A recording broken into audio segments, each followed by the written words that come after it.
What's good, everybody? So today I'm going to be installing the rear bash bar on my Miata.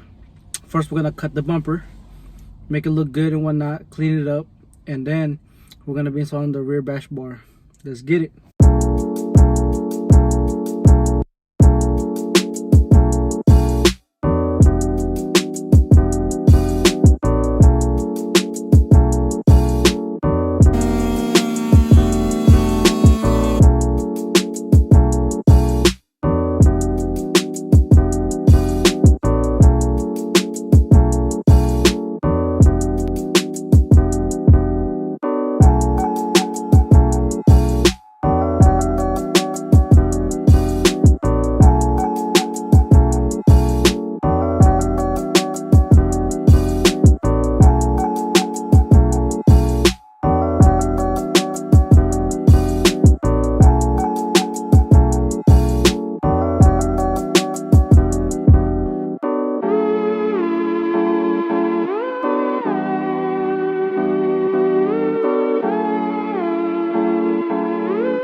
Alright, y'all, so we're done. Check this out. Yes, sir. Look at that overspray. Ha ha. Where you at? Right there. Ha ha. New exhaust on the way. Peace.